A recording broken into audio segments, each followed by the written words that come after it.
नमस्कार, आप देख रहे हैं आज का सबसे बड़े ब्रेकिंग न्यूज़ हमारे एमएम न्यूज़ लाइव चैनल से। शुरुआत करते हैं और खबर से जो इस समय पूरे देश में सबसे ज़्यादा चर्चा का विषय बनी हुई है। दोस्तों, आज देश के कई हिस्सों में स्टूडेंट्स का प्रोटेस्ट और तेज होता हुआ नजर आया। दिल्ली के जंतर मंतर से लेकर कई अन्य शहरों तक हज़ारों स्टूडेंट सड़कों पर उतर आए। प्रोटेस्ट का मुख्य मुद्दा एजुकेशन सिस्टम से जुड़ी मांगें, एग्ज़ाम ट्रांसपेरेंसी और इक्विपमेंट प्रोसेस में सुधार बताया जा रहा है। सुबह से ही जंतर मंतर के आसपास भारी संख्या में स्टूडेंट जमा होने लगे। पुलिस ने पहले से ही सिक्योरिटी के सख्त इंतजाम किए थे। बैरिकेड्स लगाई गई, ट्रैफिक को डाइवर्ट किया गया और कई जगहों पर रैपिड एक्शन फोर्स यानी आरएएफ के जवान भी तैनात किए गए। प्रदर्शन के दौरान स्टूडेंट्स ने हाथों में प्लेकार्ड्स लेकर अपनी बात रखी।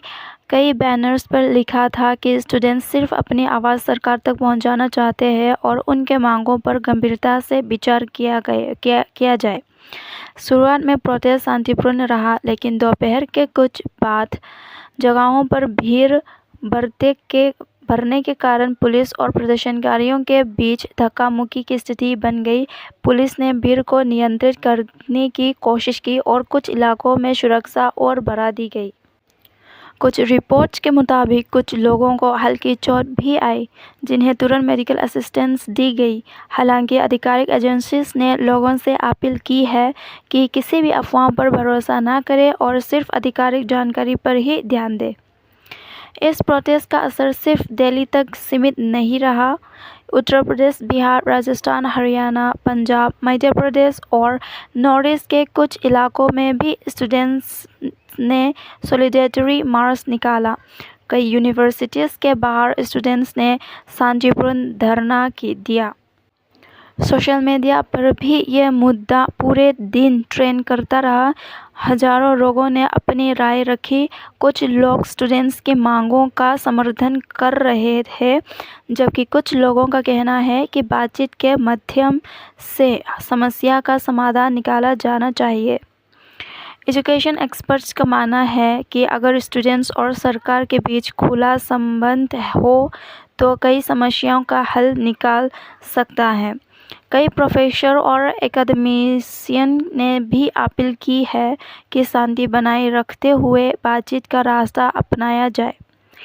इस बीच पुलिस ने भी स्पष्ट किया है कि कानून व्यवस्था बनाए रखना उनकी जिम्मेदारी है और शांतिपूर्ण प्रोटेस्ट हर नागरिक का अधिकार है।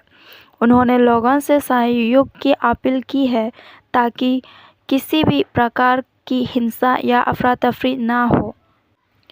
राजनीतिक वालों की तरफ से भी इस मुद्दे पर प्रतिक्रिया आनी शुरू हो गई है।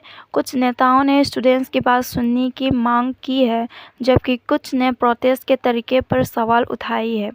फिलहाल स्थिति पर प्रशासन लगातार नज़र बनाए हुई है। सिक्योरिटी एजेंसीज हाई अलर्ट पर है और किसी भी नई विकास पर तुरंत कार्रवाई की जा रही है। दोस्तों, ये मुद्दे आने वाले दिनों में और भी गरमा सकता है, क्योंकि स्टूडेंट्स ने संकेत दिया है कि अगर उनकी मांगें नहीं सुनी गई तो प्रोटेस्ट का दायरा और बढ़ाया जा सकता है। अब देखना होगा कि सरकार और स्टूडेंट्स संगठनों के बीच बातचीत कब होते हैं और इसका क्या नतीजा निकलता है। नेट से जुड़ी मुद्दा एक बार फिर देश भर में गरमा गया है। आज कई राज्यों में स्टूडेंट्स ने शांतिपूर्ण धरना और प्रोटेस्ट के जरिए अपनी मांगें सरकार और संबंधित एजेंसीज तक पहुंचाने की कोशिश की। इस आंदोलन में मेडिकल एस्पिरेंट के साथ उनके पेरेंट्स और कुछ टीचर्स भी शामिल नजर आए। स्टूडेंट्स का कहना है कि एग्जामिनेशन सिस्टम में और अधिक ट्रांसपेरेंसी होनी चाहिए। उनका मानना है कि सिलेक्शन प्रोसेस पर पूरा भरोसा तभी बनेगा जब हर प्रक्रिया बिल्कुल स्पष्ट और निष्पक्ष होंगे। इसी मांग को लेकर कई शहरों में रैलीज और पीसफुल डेमोन्स्ट्रेशन देखने को मिले। दिल्ली, पटना, जयपुर, लखनऊ, चंडीगढ़ और कुछ अन्य शहरों में स्टूडेंट्स ने यूनिवर्सिटी कैंपसेस और पब्लिक ग्राउंड के पास इकट्ठे होकर अपनी बात रखी। कई जगहों पर स्टूडेंट्स ने हाथों में पोस्टर लेकर स्लोगन दिया और शांति बनाए रखने की अपील भी की। स्टूडेंट्स ने अपनी बात वीडियोस, पोस्ट और लाइव अपडेट्स के माध्यम से लोगों तक पहुंचाई। कई एजुकेशन एक्सपर्ट्स ने भी इस मुद्दे पर अपनी राय दी और कहा कि स्टूडेंट्स की बात को ध्यान से सुनना जरूरी है। पेरेंट्स का कहना है कि कॉम्पिटिटिव एग्जाम्स स्टूडेंट्स के भविष्य से जुड़े होते हैं, इसलिए हर प्रक्रिया पर लोगों का विश्वास बना रहना बहुत ज़रूरी है। कुछ पेरेंट्स ने शांतिपूर्ण संवाद के माध्यम से समस्या का हल निकालने की बात कही। राजनीतिक स्तर पर भी इस मुद्दे पर चर्चा तेज हो गई है। कुछ नेताओं ने स्टूडेंट्स के साथ बातचीत की मांग की है, जबकि कुछ ने एजुकेशन रिफॉर्म्स पर जोर दिया है। अब बात करते हैं नॉर्थ ईस्ट से आ रही एक बहुत ही महत्वपूर्ण खबर की। दोस्तों, मणिपुर के कामजोंग डिस्ट्रिक्ट से एक बड़ी खबर सामने आई है। रिपोर्ट्स के मुताबिक एक वैली ब्रिज के पास आईईडी ब्लास्ट हुआ, जिसके बाद पूरे इलाके में सुरक्षा व्यवस्था और सख्त कर दी गई। ब्लास्ट के बाद ब्रिज को नुकसान पहुंचने की खबर मिली, जिसकी वजह से आसपास के गांवों का रोड कनेक्टिविटी प्रभावित हुआ। घटना की जानकारी मिलते ही मणिपुर पुलिस, असम राइफल्स और अन्य सुरक्षा बल तुरंत मौके पर पहुंच गई। पूरा इलाके कॉर्डन करके सर्च ऑपरेशन शुरू किया गया। बॉम्ब डिस्पोजल टीम और फोरेंसिक एक्सपर्ट को भी बुलाया गया ताकि ब्लास्ट के कारणों की जांच की जा सके। प्रशासन के अनुसार सबसे पहले उद्देश्य लोगों की सुरक्षा सुनिश्चित करना था, इसलिए ब्रिज के आसपास आम लोगों की आवाजाही कुछ समय के लिए रोक दी गई। अल्टरनेटिव रोड्स की व्यवस्था की गई ताकि जरूरी सामान और इमरजेंसी सर्विसेज प्रभावित ना हो। ब्रिज को हुए नुकसान का असेसमेंट इंजीनियर की टीम कर रही है। जांच के बाद ही ये तय होगा कि ब्रिज की मरम्मत की जाएगी या टेम्पररी स्ट्रक्चर बनाया जाएगा। सिक्योरिटी एजेंसीज का कहना है कि ब्लास्ट के पीछे जिम्मेदार लोगों की पहचान के लिए सभी पहलुओं से जांच चल रही है। सीसीटीवी फुटेज, टेक्निकल एविडेंस और लोकल इनपुट्स का एनालिसिस किया जा रहा है। फिलहाल आधिकारिक एजेंसीज ने किसी संगठन का नाम पुष्टि के साथ जारी नहीं किया है। इस घटना के बाद आसपास के इलाकों में सिक्योरिटी चेकिंग और बढ़ा दी गई है। हाईवे और सेंसिटिव रोड पर व्हीकल चेकिंग चल रही है। लोगों से अपील की गई है कि अगर कोई संदिग्ध वस्तु या गतिविधि दिखे तो तुरंत पुलिस को सूचित करें और खुद उसके पास ना जाए। लोकल प्रशासन ने लोगों से शांति बनाए रखने और अफवाहों पर ध्यान न देने की अपील की है। आधिकारिक जानकारी सिर्फ पुलिस और राज्य प्रशासन के माध्यम से ही मानी जाए। नॉर्थ ईस्ट के इंफ्रास्ट्रक्चर एक्सपर्ट्स का मानना है कि वैली ब्रिज जैसी पुल दूर दराज इलाकों के लिए बहुत महत्वपूर्ण होते हैं, क्योंकि इन्हें के माध्यम से रोज़मर्रा की सप्लाई, स्कूल, हॉस्पिटल और अन्य ज़रूरी सुविधाएं चलती है। इसलिए ब्रिज को जल्दी से जल्दी ऑपरेशनल बनाने की कोशिश की जा रही है। इस घटना के बाद राज्य सरकार और सुरक्षा एजेंसीज लगातार स्थिति की समीक्षा कर रही है। ज़रूरत पड़ने पर एडिशनल सिक्योरिटी फोर्सेस भी तैनात की जा सकती है। फिलहाल जांच जारी है और आधिकारिक रिपोर्ट्स का इंतज़ार किया जा रहा है। जैसे ही कोई नया और पोस्ट अपडेट सामने आएगा, हम आपको सबसे पहले उसकी जानकारी देंगे। अब बात करते हैं मौसम से जुड़ी खबरें। दोस्तों, देश के कई राज्यों में मानसून एक बार फिर अपने पूरे जोर पर है। भारतीय मौसम विभाग (IMD) ने गुजरात, महाराष्ट्र, मध्य प्रदेश, राजस्थान के कुछ हिस्सों, ओडिशा और नॉर्थ ईस्ट के कई इलाकों में अगले कुछ दिनों तक भारी से अति भारी बारिश की संभावना बताई है। सुबह से ही कई शहरों में लगातार तेज बारिश देखने को मिली। नीचे वाले इलाकों में पानी भर गया, जिससे ट्रैफिक पर असर पड़ा और कई जगहों पर लोगों को लंबी देर तक जैम का सामना करना पड़ा। नगर निगम और डिजास्टर रेस्पॉन्स टीम्स लगातार पानी निकालने और स्थिति को सामान्य बनाने में लगी हुई है।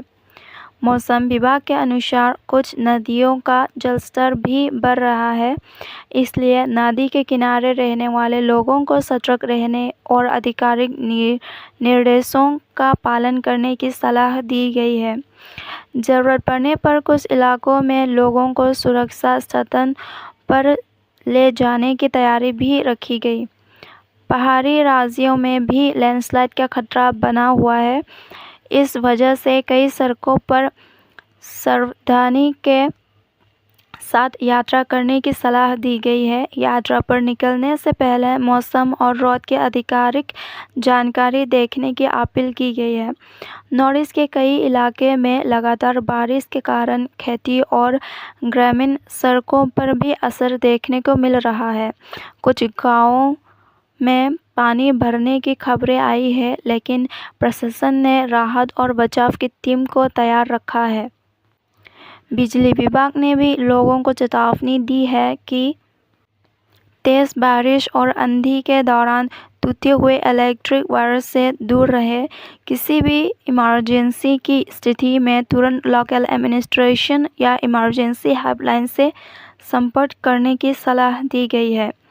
हेल्थ एक्सपर्ट ने भी बारिश के मौसम में साफ पीने का पानी इस्तेमाल करने, खुले में रखा हुआ खाना न खाने और मच्छरों से बचाव के लिए ज़रूरी सावधानियां अपनाने की सलाह दी है। इस मौसम में वाटरबॉर्न और वेक्टर-बॉर्न डिजीज का खतरा बढ़ सकता है। किसानों के लिए भी कृषि विभाग ने एडवाइजरी जारी की है। उनसे कहा गया है कि मौसम को देखते हुए फसलों की सुरक्षा के लिए जरूरी कदम उठाएं और किसी भी आधिकारिक कृषि सलाह का पालन करें। प्रशासन का कहना है कि national disaster response force (NDRF), state disaster national force और लोकल रेस्क्यू टीम को हाई अलर्ट पर रखा गया है। किसी भी इमरजेंसी में तुरंत रेस्क्यू ऑपरेशन शुरू किया जा सकता है। फिलहाल लोगों से अपील की जा रही है कि बिना जरूरत बाढ़ प्रभावित इलाकों में ना जाएं, तेज बहाव वाले पानी को पार करने की कोशिश ना करें और सिर्फ आधिकारिक वेदर अपडेट पर ही भरोसा करें। अब समय है आज की कुछ और बड़ी और ट्रेंडिंग खबरों का, जो पूरे दिन देश और दुनिया में चर्चा का विषय बनी है। सरकार का इंफ्रास्ट्रक्चर पर जोर। केंद्र सरकार ने देश भर में इंफ्रास्ट्रक्चर प्रोजेक्ट के प्रोग्रेस का रिव्यू किया है। Road connectivity, railway projects, bridges और लॉजिस्टिक नेटवर्क को और मजबूत बनाने पर जोर दिया जा रहा है। ऑफिशियल का कहना है कि चल रहे प्रोजेक्ट्स को समय पर पूरा करना प्रायोरिटी है, ताकि लोगों को बेहतर सुविधाएं मिल सके और अर्थव्यवस्था को भी फायदा हो। स्पोर्ट्स के दुनिया में भी आज कई महत्वपूर्ण अपडेट्स सामने आई। भारतीय खिलाड़ी अपनी तैयारियों में व्यस्त है और फैंस की नज़र आने वाले इंटरनेशनल टूर्नामेंट्स पर बनी हुई है। क्रिकेट, बैडमिंटन, बॉक्सिंग और एथलेटिक्स से जुड़ी तैयारियां जोरों पर चल रही है। ब्लैक कमांडो के प्रोटेस्ट में आने की भी कोई भरोसेमंद आधिकारिक रिपोर्ट नहीं मिली। वायरल सोशल मीडिया पोस्ट और वीडियोस में कई दावा किए गए, लेकिन उनकी पुष्टि नहीं हुई। सोशल मीडिया पर थलापति विजय के जंतर मंतर पहुंचने का वीडियो वायरल हुआ था, लेकिन दिल्ली पुलिस ने स्पष्ट किया कि ये दावा गलत है और वीडियो प्रोटेस्ट स्थल का नहीं है। हाँ, विजय ने अपने बयान में नीट प्रोटेस्ट कर रहे स्टूडेंट्स का समर्थन जरूर किया और उनकी मांगों को सुनने की अपील की। दोस्तों, आज के लिए इतना ही। अगर दिन भर में कोई और बड़ी ब्रेकिंग न्यूज़ या आधिकारिक अपडेट सामने आता है, तो उसकी पूरी और विस्तारित जानकारी हम आप तक सबसे पहले पहुंचाएंगे। धन्यवाद।